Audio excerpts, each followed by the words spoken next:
चला तर good morning सगळ्यांना. सकाळ झालेली आहे छानपैकी आणि माझी सुरुवात झाली आहे गाणी आणि मस्त थालीपीठने. तर आज थालीपीठ बनवायचं होतं बिकॉज ऑफ कालची पनीरची भाजी पडून होती तशीच. मम्मी म्हणाली चला ही थालीपीठमध्ये पनीर टाकलेलं एकदा तर खूप छान झालं होतं. थोडंसं वेगळं टेस्ट आली होती म्हणजे थालीपीठमध्ये पनीर. तर काल पनीरची भाजी जी काही उरली होती ती थालीपीठमध्ये मी टाकणार आहे. आणि हे सगळे मसाले प्लस घरामध्ये 3-4 पीठ होतं, ज्वारी, बाजरी, गहूचं, थोडंसं चण्याचं पीठ वगैरे घेतलं आहे आणि पनीरची भाजी आणि सगळे मसाले, कांदा, टमाटा, कोथिंबीर आणि ठेचा मेन आहे कारण ठेचानेच चव येते थालीपीठला. आणि हे सगळं असं घट्टसर मळून घेतलं आणि मस्त त्याचे थालीपीठ मी थापले आणि असं तव्यावरती फ्राय केले. मस्त तेल भरपूर टाकलं होतं बिकॉज ऑफ थालीपीठला तेलच भरपूर लागतं. एकदम मुलं हे आवडीनेच खातात माझे आणि सगळेच पीठ एकत्र. आणि माझ्याकडे कधी भाज्या पण उरल्या असेल ना तर सगळ्या भाज्या पण मी त्याच्यामध्ये टाकून देते. पण आज काही उरल्या नव्हत्या, पनीर होतं म्हणून पनीरच टाकून दिलं आहे त्याच्यामध्ये आणि मुलं खूप आवडीने खातात. काल समोसाची जी काही चटणी फ्रेश होती त्यांनी गरम गरम बांधून दिली होती तर मी तशीच असंच काहीतरी बनवलं की त्याच्यावर देता येईल. आणि तसं झालं, थालीपीठ बनवलं आणि ही चटणी त्याच्याबरोबर त्यांना वाढली. नाही तर मग मला बनवायला लागते हिरवी चटणी कारण की मी सॉस वगैरे देणं थोडंसं अवॉइड करते बिकॉज ऑफ विहानला खोकला येतो सॉसने म्हणून मी देत नाही. सोहमला नाही येत. मग ते काय होतं, मग सोहमला दिलं की विहान मग बोलतो त्याला कसं दिलं, म्हणून मी ते सॉस देणं बंदच केलेलं आहे. केचप, आपलं टोमॅटो केचप वगैरे. कढीपत्ता वगैरे त्या दिवशी आणून ठेवलेला तो आज धुवून वगैरे स्वच्छ आता वाळून घेते आणि मग मस्त डब्यामध्ये भरून ठेवते. आणि ही माझी डेअरिंग बघा. आता पाऊस आहे आज पण आणि काल पण पाऊस होता कंटिन्यू आणि तरीही मी असे बेडशीट धुवायची डेअरिंग केलेली आहे. मी तर विचार केला सुकं ना सुकं वाळत घालायचं, 3-4 दिवस सुक म्हणावं त्याला किंवा घरात आणून मग टाकेल फॅनखाली. मग काय पर्याय तर नसतो, ऑप्शन नसतो. आता हे कपडे आणि त्याच्यामध्ये ही बेडशीटसुद्धा मी धुवून टाकली कारण की जास्त दिवस बेडवर जर बेडशीट ठेवली ना ती जास्त मळकी होणे ना ते डाग निघत नाही, म्हणून वेळच्या वेळी चेंज केलं की बरं वाटतं. मग सॅटर्डे संडे असा हा माझा जो काही डेज असतो बेडशीट चेंज करायचा तर तेव्हा चेंज केलं होतं. सॅटर्डे क्लिनिंग केलं होतं लास्ट बेडरूमची, तेव्हाच मग त्याची बेडशीटसुद्धा चेंज केली होती मी. आणि हे माझी गादी आहे, सिंगल गादी जी आपली असते ती मॅट्रेस, त्याचे हा कवर आम्ही शिवून घेतला होता एका बेडशीटचा, तो पण मी धुवून घेतला बिकॉज मला खूप असं वाटत होतं की खूप घाण झालं असं वाटत होतं म्हणून मी धुवून घेतलं स्वच्छ. मला सुकलं तर सुकलं, असं फॅनखाली ते सुकून जाईल कारण की ते खूप हलका कपडा आहे, त्याचा कापड खूप पातळ आहे म्हणून सुकून जाईल. आता थोडं मिले विश्रांतीचा वेळ आहे माझा, जो मी टाईम असतो तो थोडा मी रिलॅक्स होण्यासाठी असं मी सगळं कर्टेन लावून घेते, थोडंसं शांतता करते, थोडंसं आपलं स्लायडिंग लावून घेते आणि मस्त असं निवांत पडून घेते कारण की आता सगळी कामं झालेली होती माझी फायनली आणि मी आता निवांत पडावं थोडंसं. संध्याकाळी मग विहान 3 दिवस झाले कंटिन्यू मला पॅनकेकसाठी मला बोलत होता. तर मला त्याला ॲक्च्युअली नाचणीच्या पिठाचे पॅनकेक द्यायचे होते पण नाचणीचं पीठ नुकतंच सकाळी मी थालीपीठ म्हणून संपलं होतं. मग मी हे असं फ्लिपकार्टवरून मागवलं ऑनलाईन आणि त्याला हे बॅटर असं मिक्स करून त्याला त्याचे पॅनकेक म्हणून देते कारण की त्याने काय माहीत नाही कुठल्या व्हिडिओज बघितले का कुठल्या कार्टूनमध्ये तो काय बघितलं ना मग तो ते मागतो. आणि मग मी म्हणाली त्याला अरे पॅनकेक काय, हे मी तुझ्या दादाला लहानपणी नाचणी सत्व होतं ना त्याच्यामध्ये ना मी असंच थोडंसं दूध वगैरे टाकून असे ना पॅनकेक त्याला बनवून द्यायची, सोहमला माझ्या मोठ्या मुलाला. मी तुला पण देईल बनवून, तर त्यासाठी मी नाचणीचं पीठ विचारत होती पण तो काय संपलं होतं माझं सकाळीच. मग मी चल आता हा खूपच मला बोलतोय पॅनकेक म्हणून, ते 3-4 दिवस झाले कंटिन्यू बोलत होता. तर मग मी असं ऑनलाईन मागवलं आणि त्याचे असे पॅनकेक बनवले. आणि मी थोडंसं बटर वगैरे टाकावा, थोडंसं वेगळं काही तेलापेक्षा, मग असं तेल आणि थोडंसं बटर असं दोन्ही मिक्स करून मी छान असे पॅनकेक त्याला बनवून दिले. स्टार्टिंगला थोडंसं मला भीती वाटत होतं की बनतील की नाही, नीट चिपकतील का, कारण माझा डोसा पॅन खूप जुना आहे, घ्यायचा आहे नवीन पण मुहूर्त लागत नाही आहे. तर ठीक आहे बघू, पण आता काय चालतोय तो चांगला. तो असंच त्याला म्हणाली की तू इथे उभं राहिला तर शूट कर, चल मग तुला पॅनकेक हवं आहे ना, कारण तो त्याच्याच वाढीत नुसतं असं माउथ वॉटरिंग त्याचं चालू होतं. तर मला इथे उभा आहे तर चल मला शूट कर, मला थोडी हेल्प कर म्हणजे तुझे पॅनकेक लवकर होतील. मग त्याने मला शूट करून दिलं असं आणि छान शूट करतो तो सोहमपेक्षा पण. आणि मग त्याला मी किस्से सांगायला लागली सोहमची लहानपणाची की त्याला कशी मी पॅनकेक द्यायची, त्याला मी मोफल पण द्यायची, काय काय असं सांगत होती त्याला सगळं. आणि तो ऐकत होता आणि त्याचं सगळं लक्ष पॅनकेककडेच होतं. तर चहाच्या टायमाला हे पॅनकेक बनवलं होतं. दोघंही मला सारखे सकाळपासून बोलत आहे सुट्टी आहे तर.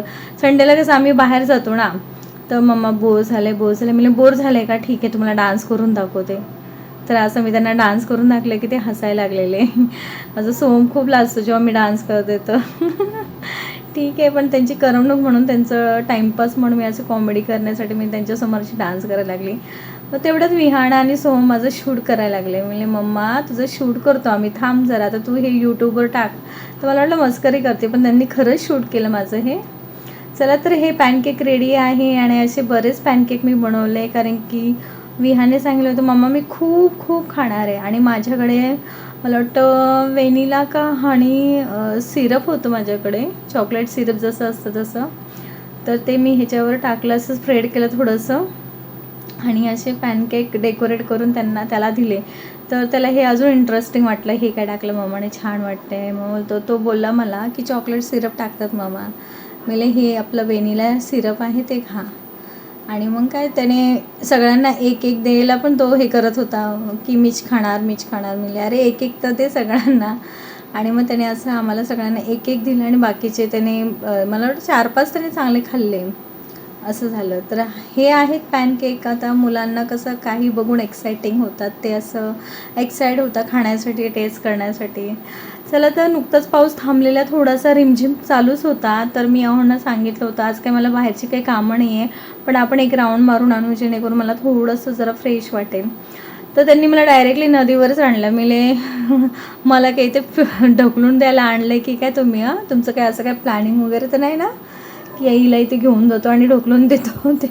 ते म्हणाले हो का. तर आम्ही इथे आलो मस्त. आणि मला भारी वाटलं, कारण की नदी इतकी कधीच फुल भरलेली मी समोरून पाहिली नव्हती. न्यूजमध्ये दाखवायचे पाऊस पडला की आमची ही बदलापूरची ही नदी जी आहे ती भरलेली असते. तर ही आमची बदलापूरची उल्हास नदी आहे. ती मी पहिल्यांदाच इतकं म्हणजे पावसाळ्यात येऊन असं बघितलं. तर ही तर काहीच भरलेली नसते. न्यूजमध्ये दाखवलं की तुम्हाला दाखवलं असेल, हे ब्रिज जे आहे त्या ब्रिजच्या वर पाणी गेलेलं असतं. तर आम्ही इथे मस्त आलो. एवढी भरलेली नाही तरी मला गरगरत होतं ते बघून. मला माहीत नाही, मला नदी असं काही बघितलं ना नदी समुद्र की गरगरतं, मे बी माहीत नाही. आता हे ब्रिज जे आहे ना त्याच्यावर पाणी पूर्ण असं जातं, तेव्हा आता ते बदलापूरमध्ये पूर वगैरे अशा काही गोष्टी घडतात आमच्या.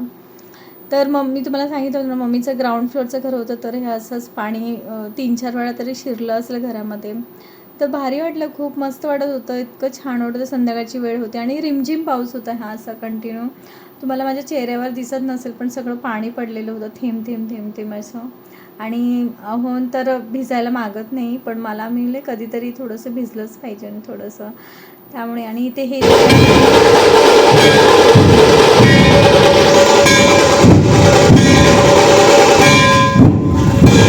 मला वाटतं ती काही असं जे काही ढोल ताशांची प्रॅक्टिस चालू होती. त्याच्यानंतर आम्ही पुढे आलो थोडंसं आणि पुढे ब्रिजवरून आम्ही गाडी नेली. आणि सगळे बघा ना पावसामध्ये सुद्धा इथे येऊन उभे राहतात, बसतात. आणि आपल्यालाच असतं की घरात बसायचं असं चिक चिक चिक चिक म्हणून. असं मला तरी नाही आवडत असं बाहेर निघायला पावसाळ्यात, पण कधीतरी ठीक आहे, थोडासा एन्जॉय केलाच पाहिजे यार. म्हणून आम्ही आलो आणि पाऊस चालू झाला होता, रिमझिम होता. आणि इथून आता आमचं बदलापूर गाव चालू होतं. म्हणजे आमचं बदलापूर म्हणजे ना 2 in 1 आहे, म्हणजे कंबाईन पॅकेज आहे. म्हणजे एक सिटी टाईप आणि एक गाव टाईप. तर माझ्या घराच्या पुढेच नदीच्या इथे छान सिनेरी आहे. आणि आम्ही अशा मस्त मस्त वेगवेगळ्या रस्त्यातून होणी गाडी नेली. आणि मला असं म्हणजे जाताना मला शूट करायचं भेटलंच नाही, मग मी असं बऱ्याच काही गोष्टी शूट केल्या. असं वाटत होतं की आम्ही कुठे गावाला चाललो आहे स्कूटीवर. आणि खूप छान वाटत होतं, सगळीकडे हिरवळ हिरवळ झालं होतं. नाहीतर इतकं हिरवळ दिसत नाही आहे, पूर्ण असं ग्रीन डार्क कलर आलं होतं ना, काय विचारायची सोय नाही. कारण इथून 1-2दा मी गेले आहे, पण तेव्हा इतकं काही असं हिरवळ वाटायचं नाही. आणि आता हे जे एवढं मी शूट केलं ना, मला ती हिरवळ बघूनच शूट झालं. मे बी कॅमेऱ्यामध्ये पण एवढं व्हिडिओमध्ये दिसत नसेल, पण खूप छान वाटत होतं. आणि असं वाटत होतं की कुठे गावामध्येच आली मी. ॲक्च्युली ही गावच आहे, पण सध्या तर बदलापूर एवढं जे काही ग्रोथ होत आहे बदलापूरची, तर कोण असं बोललं ना बदलापूर गाव आहे, तर मला थोडासा राग येतो. पण ठीक आहे. त्याच्यानंतर हे इतकी मी भिजले आहे बघा. आम्ही खूप फिरलो, खूप म्हणजे खूप फिरवलं मला अहोंनी. नाही म्हणता मी 5-10 मिनटासाठी निघाले होते आणि मी चांगला अर्धा-पाऊण तास फिरलो. आणि ही इतकी मी भिजले होती, माझं तोंड वगैरे सगळं भिजलं होतं. तर मला काय नाही, मला मज्जाच वाटली. म्हणजे चला थोडं तर भिजलंच पाहिजे कधीतरी. काय लहानपणी तर किती भिजायचो आम्ही बापरे. आणि हे आमचं असं काही काही पराक्रम चालू आहे सध्या. AI जनरेट करतात व्हिडिओज वेगवेगळे. आणि मग मी ते सुद्धा ह्याच्यामध्ये टाकलं, मला छान वाटलं. त्याच्यानंतर मस्त फ्रेश झाली बरं. मी तर सगळं पुसून घेतलं डोकं वगैरे आणि परत हेअर्स मांडले प्रॉपर. आणि आता मला ड्रायफ्रूटचे लाडू बनवायचे होते. तर लाडू बनवण्यासाठी मी आता बदाम, हे काजू, बदाम, पिस्ता आणि हे सीड्स घेतले आहे. सनफ्लॉवर सीड्स आहे आणि पंपकिन सीड्स आहे. वॉटरमेलन सीड्स मी ठेवले घरातच कारण की पनीर वगैरेसाठी लागतं. त्याच्यानंतर डिंक, परत हे आपले मखाणे, तूप थोडंसं आणि आपलं वेलची पावडर, हे सगळं घेऊन आता मी अबडधोबडे सगळं भाजणार आहे. मी एक एक करून भाजत बसणार नाही आहे. म्हणून हे असं काय बोलताना तामझाम न करता, असं सोहळे न करता सगळं एकत्र मी भाजून घेतलं. आणि खूप क्रंची झालं होतं बिकॉज मी खाऊन पण बघितलं होतं थोडंसं ते. आणि चांगलं लालसर म्हणजे भाजलं, असं काळपट नाही होऊन द्यायचं आहे. बारीक गॅसवर चांगलं भाजून घ्या तुम्ही. आणि सगळेच मी एकत्र केले होते, काजू, बदाम, पिस्ता, अक्रोडला काय बोलतो आपण, वॉलनट अक्रोड, तेच. ठीक आहे, जाऊ द्या. आणि हे सीड्समध्ये मी अळशी पण टाकले आहे, आपलं फ्लॅक्स सीड्स म्हणतो आपण त्याला. पपकिन सीड्स, सनफ्लॉवर सीड्स म्हणजे सूर्यफुलांच्या बिया, फ्लॅक्स सीड म्हणजे अळशी वगैरे, हे सगळं ठीक आहे, समजून घ्या. त्याच्यानंतर तुपामध्ये थोडेसे यावेळेस ना मी मेथी दाणे घेतले. गेल्या वेळी ना खूप मेथी दाणे घेतल्यामुळे ना खूप कडबड झाले होते लाडू. आणि मी ते एन्जॉय करते, मला तर आवडतं. आहोंनी पण खाल्ले, पण मुलं खायला खूप नखरा करत होती. गेल्या वेळेचे लाडू जे काही मी बनवले होते ते ह्यावेळी मी ठरवलेले होते थोडे गोडसर पण करणार आहे आणि मेथी थोडी कमी टाकेल. त्याच्यानंतर हे डिंक असे चांगले मी असे फ्राय करून घेतले. जेव्हा ते डिंक फुगतात ना, मला खूप आवडतात ते. आणि मग छान असं बारीक गॅसवर सगळं करून घ्यायचं आहे. आणि तुपामध्ये करा, म्हणजे तूप जास्त टाका. आणि हे मखाणे मग तोपर्यंत मी हे बाकीच्या गोष्टी थंड होऊस तर हे मखाणे भाजून घेऊया.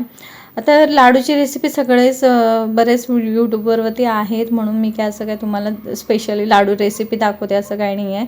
हे मी थोडंसं हवेवर ठेवलं होतं कारण की अळशी आणि मेथी दाणे पण ह्याच्यामध्ये बऱ्याच टाकले होते, म्हणजे थोडेसे टाकले मी, जास्त पण नाही. आणि ते गूळ मी किसून घेणार आहे.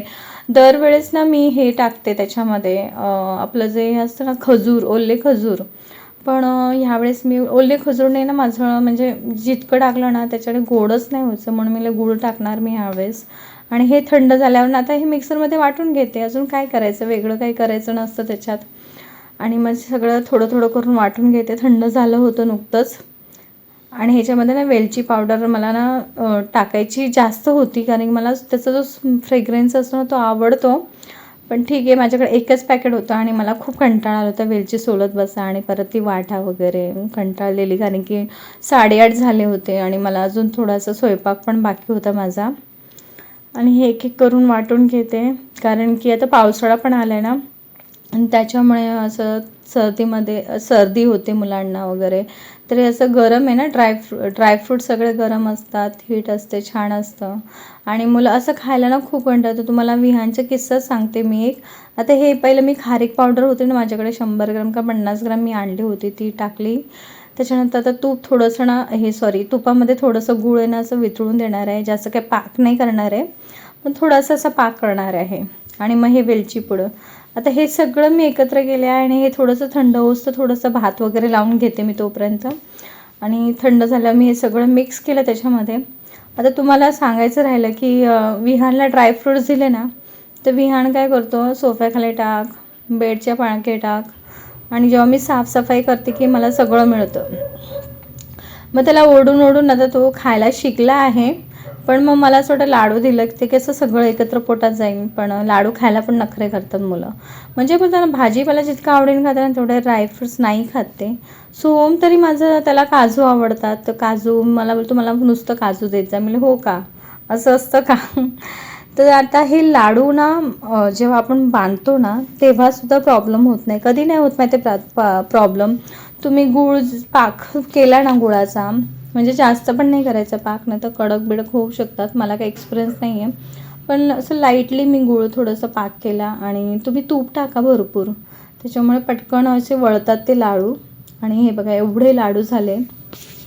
मला अजून बनवायचे होते, भरपूर पडले होते ड्रायफ्रूट्स, पण मी आता पहिले एवढं बनवून बघा कारण की लेट झालं असतं मला. ऑलरेडी मी किती वाजता लागली होती, काहीतरी 7:30 8:30ला काहीतरी लागली होती वाटतं, 7:30ला काहीतरी. आता हे लाडू झाले आहेत. तर चला, तुम्हाला आजचा माझा हा व्हिडिओ आवडला असेल तर नक्की सबस्क्राईब करा, लाईक करा आणि शेअर करा. चला तर बाय.